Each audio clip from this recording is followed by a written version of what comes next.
My pensive Sarah, thy soft cheek reclined, thus on my arm most soothing sweet it is to sit beside our cot overgrown with white-flowered jasmine and broad-leaf myrtle, meet emblems they of innocence and love.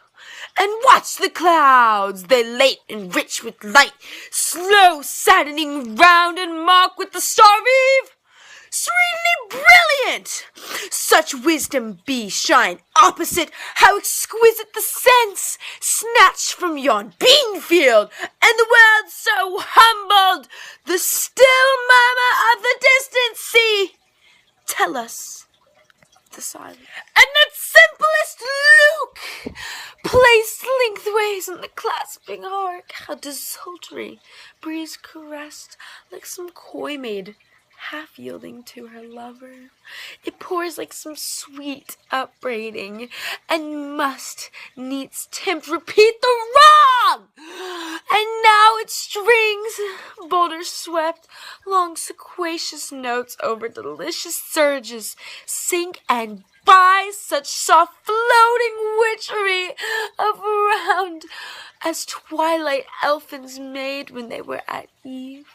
Voyage on the gentle gates from fairyland, where melodies and honey-dropping flowers, footless and wild, like birds of paradise, nor pause nor peach, hovering in the untamed wing. Of course, life within us and abroad, which meets all motion, becomes its soul, a light of sound and sound-like and power and light, rhythm and thought and joyance. Everywhere methinks it should have been impossible not to love all things in a world so filled, where breeze warbles and mute still air the music slumbering on her instrument. And thus my love, as on the midway slope of yonder hill, I stretch my limbs at the moon, whilst through my half-closed eyelids I behold the sunbeams dance like diamonds on the main and tranquil muse upon tranquility, and for many a thought uncalled and undetained, and many idle flitting fantasies transverse my idle and impassive brain, as wild and various as random gales that swell and flutter into the subject lute. And what if all animal nature be organic harps, diversely framed, that tremble into thought as oversweeps, plastic and vast as intellectual breeze, at once the soul of each and God of all? But thy more serious-eyed reproof darts, O beloved woman, nor such thoughts dim and unhallowed dost thou not reject, and biddest me to walk with humility with my God, meek daughter in the family of Christ. Well hast thou and holiday dispraised these shapelings of unregenerate mind, bubbles that glitter and rise and break on the vein of philosophy and the eye-babbling spring, for never the guilty dismay I speak of him, the incomprehensible, save when they, with all, I praise him, and the faith inly feels, who with him his saving mercies healed me, a sinful and most miserable man, wildered and dark. Give me the process, peace and this cot, and thee, heart-honored maid. Our poem was The Aeolian Harp by Samuel Taylor Coleridge, and you can kind of just tell, like, right by the title that the harp is going to be a cymbal. And a harp is an instrument that makes music by, like, wind blowing across its strings. So, my pensive Sarah, thy soft cheek reclined, thus on mine arm most soothing sweet it is to sit beside our cot overgrown with white-flowered jasmine and the broad-leaved myrtle, meet emblems they of innocence and love, and watch the clouds that late were rich with light, slow saddening round and mark the star of eve. Serenely brilliant would such wisdom be, shine opposite, how exquisite the sense, snatched from yon bean field, and the world so hushed, the stilly murmur of the distant sea tells us of silence. So we know that him and Sarah are lovers, and they're just sitting on a cot, like enjoying nature. And they're surrounded by jasmine and myrtle, which are symbols of love and innocence. And it's kind of giving off like Garden of Eden kind of vibes, because it's like describing how it's so like innocent and how there's nature and it's like beautiful and peaceful and really calm. And that simplest lute placed lengthways in the clasping casement, hark, how by the desultory breeze caressed like some coy maid half yielding to her lover, it pours such sweet upbraiding as must needs tempt to repeat the wrong.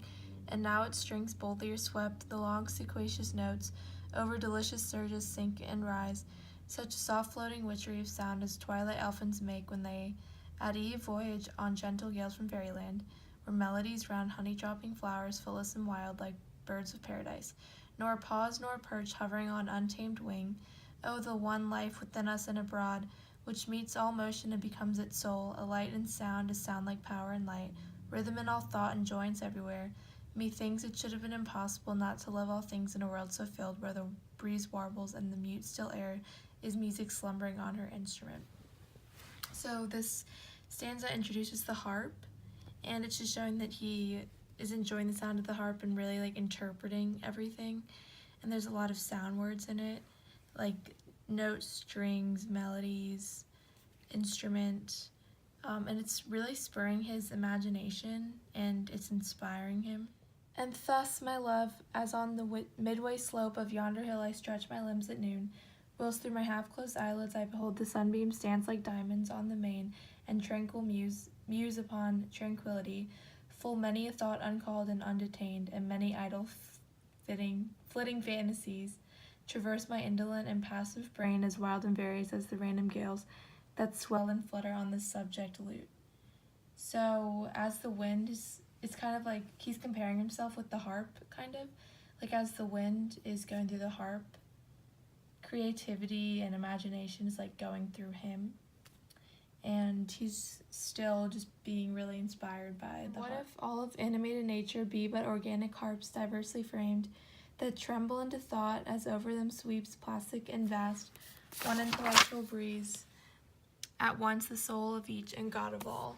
So this is the first time in the poem that he actually mentions God, and it's kind of like bringing together like the theme of the poem with how he's like connecting himself with God, like listening to the harp. But thy more serious eye a mild reproof darts, O beloved woman, nor such thoughts dim and unhallowed dost thou not reject, and biddest me walk humbly with my God, meek daughter in the family of Christ. Well hast thou said and holily dispraised these shapings of the unregenerate mind, bubbles that glitter as they rise and break on vain philosophy's a babbling spring. For never guiltless may I speak of him, the incomprehensible, save when with awe I praise him, and with faith that inly feels, who with his saving mercies healed me, a sinful and most miserable man, wildered and dark, and gave me to possess peace in this cot and the heart-honored maid. So this shows that he and Sarah both have different opinions of God, and he's just trying to comprehend everything that's around him, and he wants God's help. So finishing off with Soapstone. So for Speaker, he's a man trying to find himself with God despite his love's different opinion. Occasion, he's getting inspired and just really like deep in thought while he's listening to the sound of the harp. Audience is anyone who's trying to find themselves with God. The purpose is showing how music can connect you with nature and divinity. Subject is God, music, and love, and the tone is lyrical, spiritual, calm, and peaceful.